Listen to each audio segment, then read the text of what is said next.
Baik, bismillahirrahmanirrahim. Assalamualaikum warahmatullahi wabarakatuh. Adik-adik taruna sekalian, untuk kelas C, saya sebelumnya mohon maaf sekali karena ternyata ada kesalahan jaringan, ada permasalahan jaringan sehingga kita tidak bisa secara Zoom secara langsung.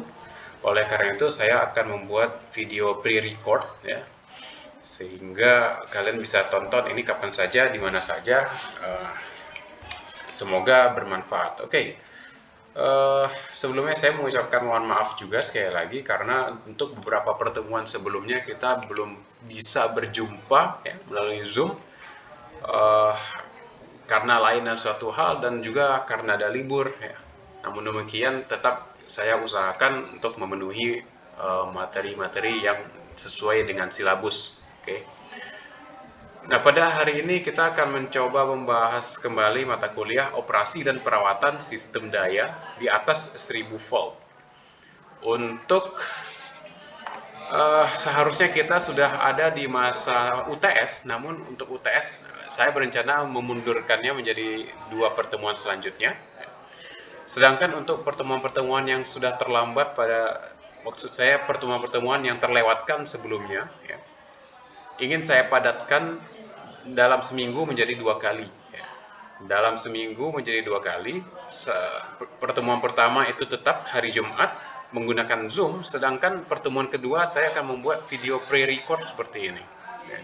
Sehingga bisa kalian tonton kapan saja di dalam minggu itu. Jadi kita fleksibel, tidak terikat sama dengan waktu. Oke. Oke, jika ada pertanyaan silakan. Jika ada pertanyaan, jika ada masukan ataupun apapun, ya silakan kalian tuliskan di kolom komentar. Insya Allah nanti akan saya jawab dan kita bahas bersama. Adapun konten, pembahasan kita untuk untuk hari ini, yaitu high voltage technology. Ya. Tujuannya adalah untuk menjelaskan bagaimana konstruksi dan operasi dari peralatan-peralatan yang digunakan pada peralatan tegangan tinggi.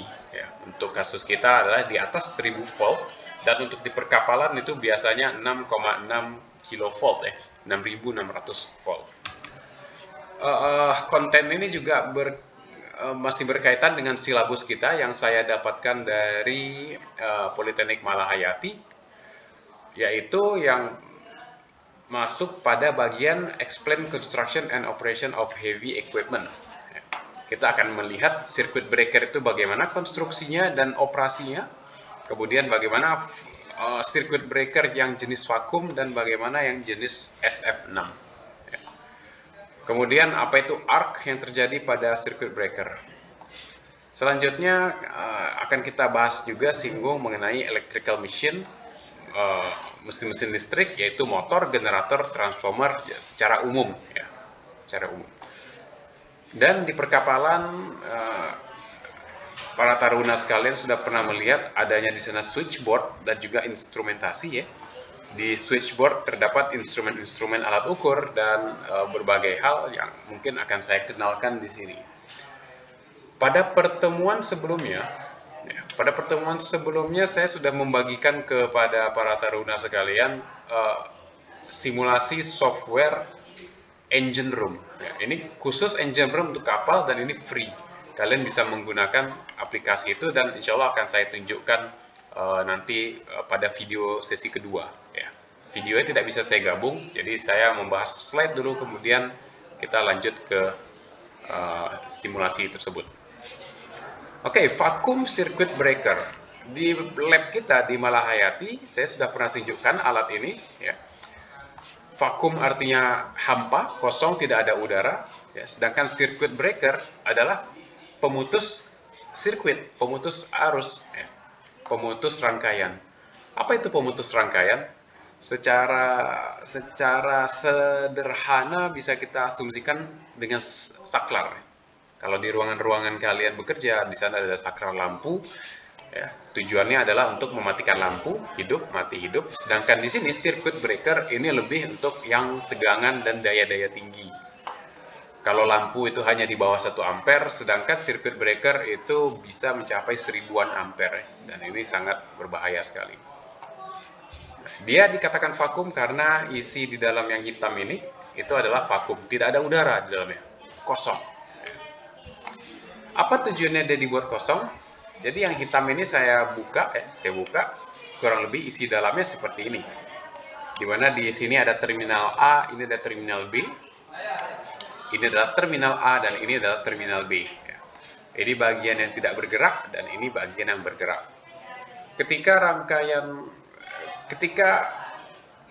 Ketika on, maka kedua buah biru ini akan berdempet, ya. Artinya arus dari sini terminal A akan mengalir ke terminal B.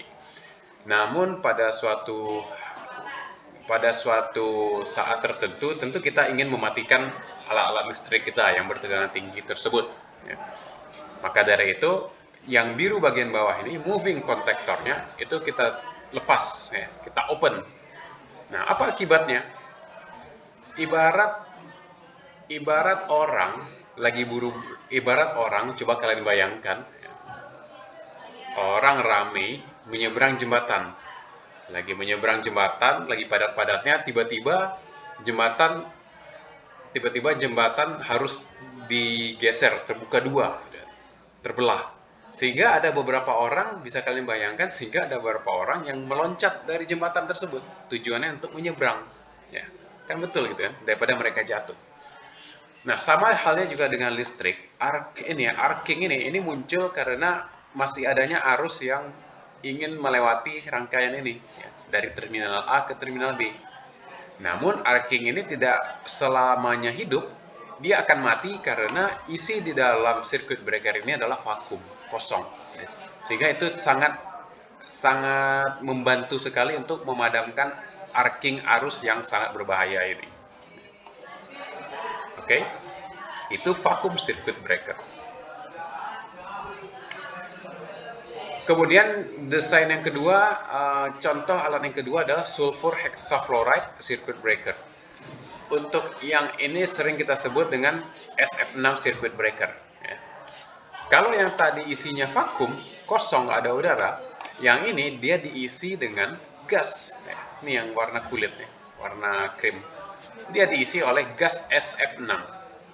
Tujuannya apa? Lagi-lagi tujuannya selalu untuk memadamkan arcing tadi. Ya.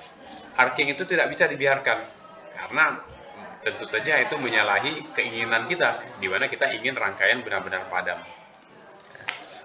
Nah, mana yang bagus? Dua-duanya ada keunggulannya, ada kekurangannya. Namun pada umumnya di perkapalan itu kita menggunakan yang vakum.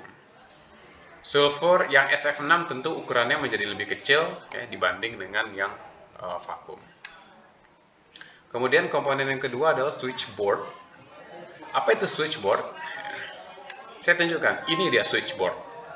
Kalian sudah pernah lihat ini di lab, dan kalau kalian yang sudah pernah masuk ke dalam kapal, di bagian kelistrikannya tentu kalian akan menemukan kubikel-kubikel seperti ini. Kubikel inilah yang kita sebut dengan switchboard. Ini adalah switchboard 1, switchboard 2, 3, dan seterusnya. Apa gunanya?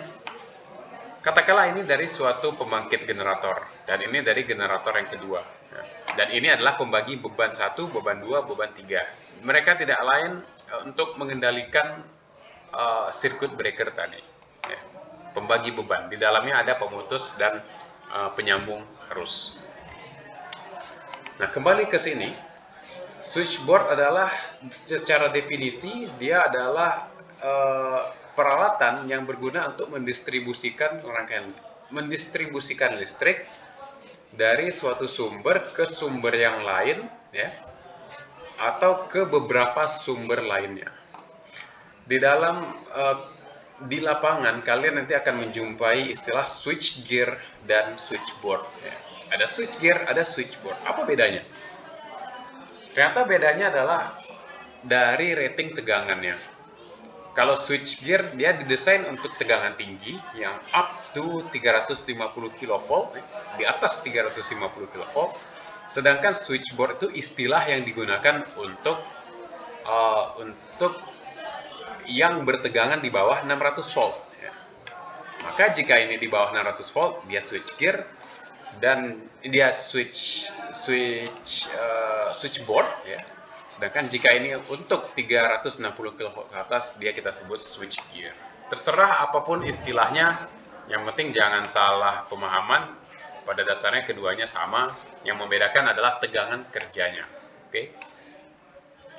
Nah, seperti yang saya sampaikan sebelumnya, saya sudah share ke kalian simulasi virtual engine ya, di Smart, di sistem Smart. Silakan kalian download melalui aplikasi Smart.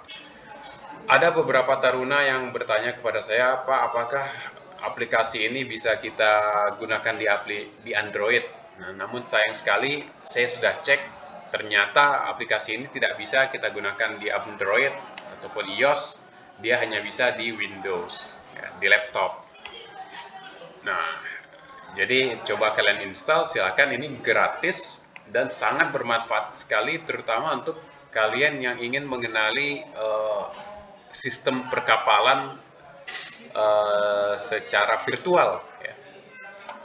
Tidak hanya bagian listrik di sini, ya. Diesel juga dibahas, mesin dieselnya dibahas, bensinnya pun dibahas, bahan bakarnya.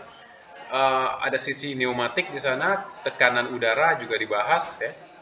Kompresor, kemudian pelumasan mesin, jadi sangat kompleks sekali. Nanti akan saya tunjukkan simulasinya.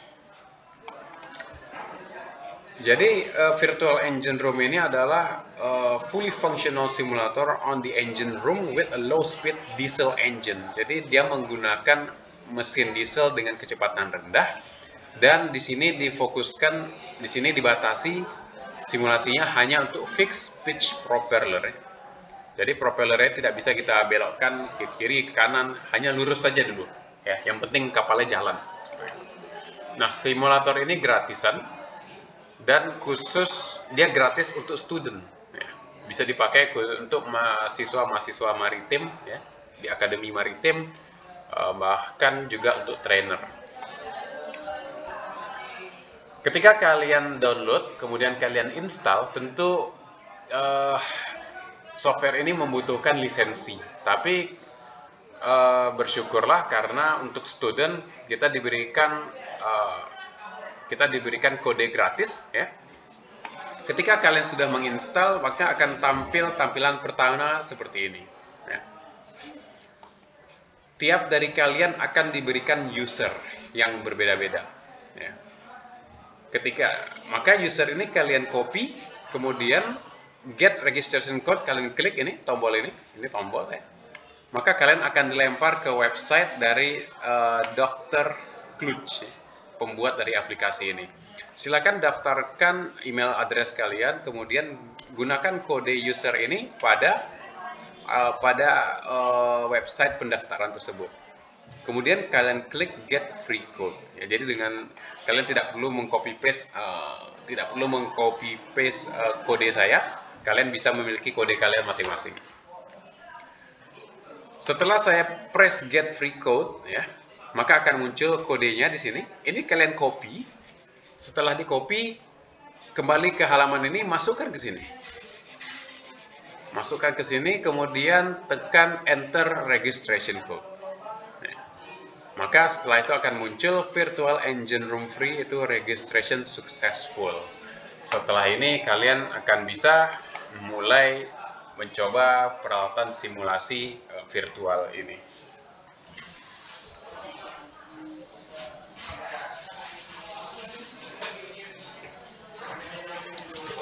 Oke.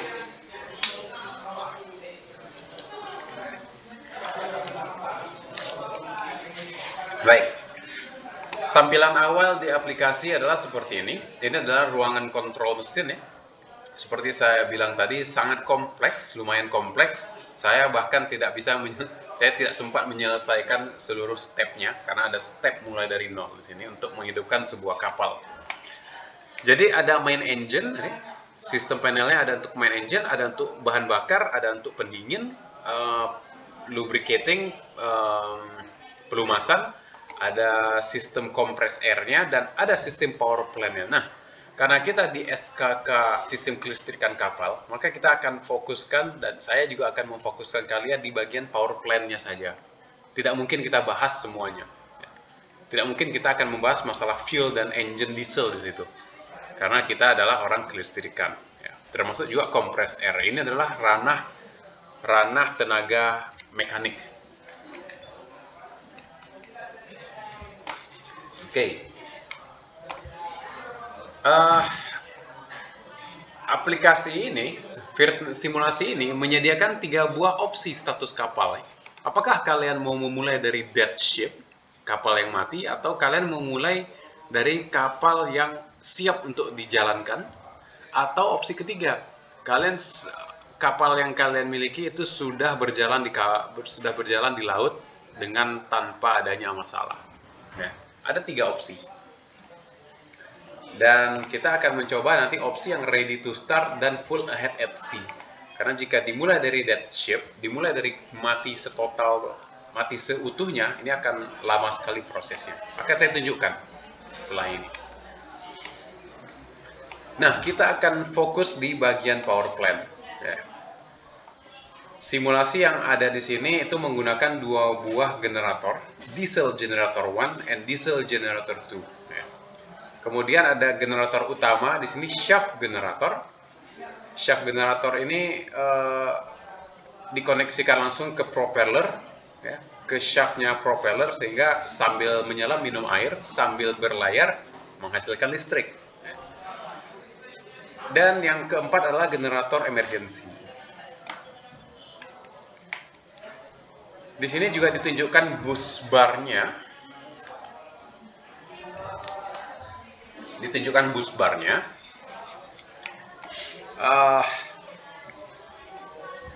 Ini kapal dalam keadaan mati, tegangannya 0 di sini, tidak ada sama sekali. Ya. Maka dalam keadaan total mati seperti ini, mau tidak mau kita mengambil listrik dari shore. Ya. Apakah itu shore? Shore adalah listrik yang disediakan oleh shore, itu daratan. Ya. Shore power adalah energi yang disediakan oleh shore. Ya, biasanya itu di pelabuhan. Ya. Di kelas sebelumnya saya coba tanya, biasanya shore power ini memberikan berapa? Jadi kapal-kapal biasanya dapat 220 volt atau 380. Nah, pada kasus lain, ada shore power yang memberikan tegangan tinggi juga, 6,6 kilovolt langsung ke kapal. Dari daratan diberikan ke kapal 6,6 kilovolt dan disinkronkan dengan pembangkit listrik yang ada di kapal jika berjalan 2. Ya. Namun jika tidak berjalan dua-duanya, ya cukup energi yang diberikan oleh shore saja. Ya. Nah, kita akan belajar nanti bagaimana mensinkronkan 2 buah generator ini melalui aplikasi simulasi. Apakah generator di kapal harus berjalan? Ya. Apakah dia harus berjalan ketika dia menepi ke pelabuhan? Tidak harus. Ya. Karena kita harus melihat dari segi ekonominya. Apakah ekonomis jika kapal menggunakan diesel yang dia bawa di lambung kapal untuk menghidupkan generator, atau justru sebenarnya lebih ekonomis kalau dia menggunakan listrik yang diberikan oleh pelabuhan? Ya. Semua ada hitungan-hitungan ekonominya. Jadi mana yang terbaik, itulah yang akan digunakan. Oke. Bisa saja seluruh energinya sementara diambil dari daratan. Ya. Sedangkan ini hanya dipersiapkan untuk pelayaran saja. Shore power adalah shore supply is the provision of shore-side electrical power to a ship at berth while its main and auxiliary engine are shut down. Jadi shore power ini ketika engine ini shut down. Nah, di switchboard, aplikasi yang saya bahas tadi, tentu dia juga menarik sekali. Dia memiliki switchboardnya juga. Dan di switchboard tersebut ada instrumentation, ada instrumen listrik. Yang terpenting di sini adalah sinkronoskop. Ini yang ingin saya jelaskan nanti di simulasi. Ketika kita mengkonekkan 2 buah generator 1 dan 2, maka kita harus memastikan bahwa generator tersebut berada dalam kondisi yang tersinkronisasi. Tegangannya harus sama, frekuensinya juga harus sama. Jika tidak, jangan pernah menggabungkan dua buah generator ke jaringan yang sama. Oke, kita bahas selanjutnya nanti. Di software simulasi ini juga terlihat, ini bisa kalian perhatikan, yang hijau itu aktif, yang merah itu mati, yang kuning itu standby, siap-siap ya. Kita lihat, ini adalah RPM, ini adalah propeller dari kapal, sedangkan ini adalah generator yang digulung, yang dipasang langsung ke shaft dari generator, generator yang dipasang langsung ke shaft propeller. Dan propellernya sekarang sedang berputar 86 rotasi per menit. Nah, dalam kondisi seperti ini, bisa saja generator dua buah yang ada, diesel generator yang ada di kapal, bisa saja kita matikan, tidak apa-apa. Yang penting energinya cukup, kan seperti itu. Ya. Tapi bisa juga kita gunakan DG2 dan shaft, atau DG1 dan shaft, atau DG1 dan DG2. Boleh kombinasinya yang mana saja. Yang penting ekonomis. Yang penting dari segi uangnya mana yang paling menghematkan. Yang paling hemat dan paling optimal. Kadang-kadang ada kasus, ada kegagalan sistem kelistrikan sehingga pembangkit listrik yang dimiliki oleh kapal padam total. Dalam kasus ini, emergency generator akan otomatis hidup. Dan dia akan mengisolasi dirinya. Coba kalian lihat saklarnya di sini. Ya, dalam keadaan mati dia seperti ini. Dalam keadaan generator emergensi mati dia menjadi seperti ini. Ya. Tapi dalam keadaan emergensi, saklarnya berubah menjadi seperti ini. Ya. Jadi generator emergensi itu hanya diberikan kepada beban-beban tertentu saja, ya, tidak ke seluruh beban. Hanya beban-beban yang dianggap sangat vital dan sangat penting sehingga dia tidak boleh mati. Ya. Oke, persyaratan sinkronisasi generator. Di sini ada 3 buah generator utama, ya. 1 generator utama dan 2 generator kecil. Ketiga buah generator ini, ketika kita sinkronkan, ketika kita sambung ini, maka dia harus memiliki tegangan yang sama, memiliki frekuensi yang sama, dan juga memiliki sudut fasa yang sama. Jika kita koneksikan mereka tanpa adanya sinkronisasi, maka bisa mengakibatkan kedua pembangkit tersebut seolah-olah dia short circuit, sehingga dianggap sebagai kegagalan. Ya. Akan saya tunjukkan setelah yang ini. Jadi ini syaratnya. Yang pertama, tegangan tiap generator disamakan dulu besarnya, ya, katakanlah 380 volt. Kemudian setiap fasanya harus sama, urutan fasanya, RST-nya sama. Frekuensi harus sama masing-masing. Jika kapal menggunakan 50 Hz, maka pastikan semua generatornya adalah 50 Hz keluarannya. Jangan satu buah 60, satu buah 50. Tidak mungkin kita gabungkan keduanya. Frekuensi ini ada toleransinya. Bolehlah 49,9 Hz. Ya. Toleransi frekuensi adalah plus minus 0,1% saja. Untuk sudut fasa, masing-masing generator juga harus sama. Jika tiap generator itu ada di sudut fasa 0, maka pastikan generator lainnya juga di sudut fasa 0. Oke, silakan jika ada pertanyaan, tolong dituliskan di kolom komentar. Akan saya jawab sesegera mungkin. Ini slide untuk hari ini. Untuk selanjutnya akan saya lanjutkan ke simulasi software di video yang berbeda. Oke, demikian, terima kasih. Lebih dan kurang saya ucapkan mohon maaf. Assalamualaikum warahmatullahi wabarakatuh dan selamat sore.